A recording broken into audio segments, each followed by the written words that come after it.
ነጋቸውን በድምጽ ቀጣያቸውን በካርድ የሚወስኑ ህዝቦች መናገሻ ሀገር ከዲሞክራሲያዊ መንደር ያልራቀች ከነጻነት ጉራ የተሰለፈች ያደርጋታል። ታዲያ ስልጣን በህዝብ ድምጽ ይወሰን ዘንድ ሂደቱን ትክክለኛ አሰራሩን ፍትሃዊ የሚያደርጉ ተቋማት ግንባታም አስተዋጽኦ የጎላ ይሆናል።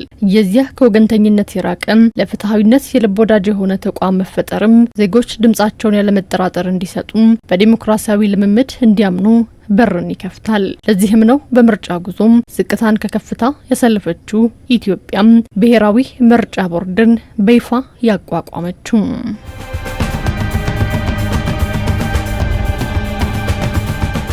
የኢትዮጵያ ብሔራዊ ምርጫ ቦርድ 6 ሀገራዊ ምርጫ ያስፈጸመ ሲሆን ከዚህም በተጨማሪም 4 የአካባቢ ምርጫ፣ 8 ህዝበ ውሳኔዎችን እንዲሁም የተለያዩ የማሟያና ድጋሚ ምርጫዎችን በተለያዩ ዓመታት አከናውኗል።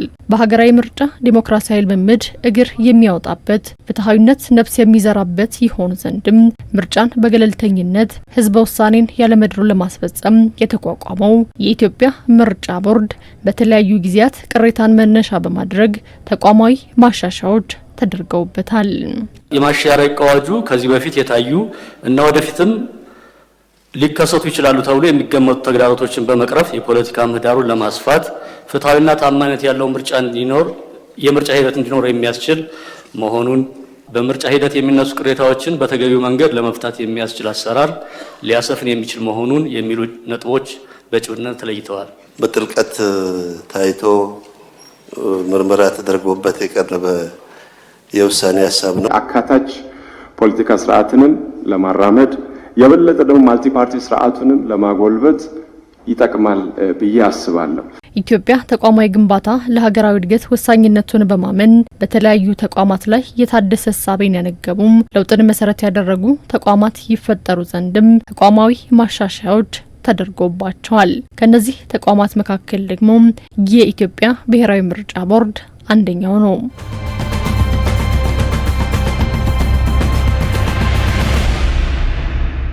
የምርጫ ቦርድ ተጠሪነቱ ለምክር ቤት ነው። የምርጫ ቦርድ የህግ ማሻሻያ ሲያደርግ በኢትዮጵያ ለመጀመሪያ ጊዜ ካቢኔ ሳያዩ በቀጥታ ምርጫ ቦርድ የራሱ ማሻሻያዎች ለእናንተ ነው ያቀረበው። ምርጫ ቦርድን እንደ መንግስት በቢሮ በበጀት በሚያስፈልግ ነገር የጠየቀውን በሙሉ አግዘናል። በህግ ጉዳይ እጃችን አላስገባንም። ህጉ የሚታይበት ተቃዋሚዎች የሚያስማማኝ ጉዳይ ካለ በቀጥታ እናንተን ይመለከት ይሆናል። ይሻሻል ካላችሁ ማሻሻል ትችላላችሁ። ይቀጥል ካላችሁ ይቀጥል ማለት ትችላላችሁ። 7ኛው ጠቅላላ ምርጫ ነጻ፣ ፍትሃዊ እንዲሁም ዲሞክራሲያዊ ሆን ዘንድ የአስፈጻሚነት ሚናውን የሚወስደው የኢትዮጵያ ብሔራዊ ምርጫ ቦርድ የውስጥ ማሻሻያዎችን ጨምሮም የምርጫውን ሂደት የሚያሳልጡ ለውጦችን አድርጓል።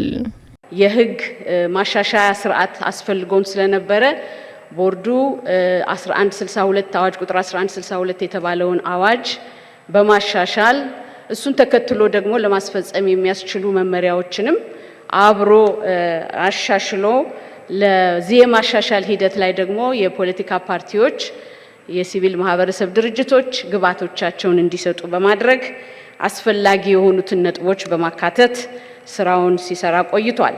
እጩዎች ድሮ ምርጫ ክልል ድረስ በመሄድ ሰነዳቸውን ይዘው ነበረ ምርጫ ለመሳተፍ ምዝገባ የሚያደርጉት።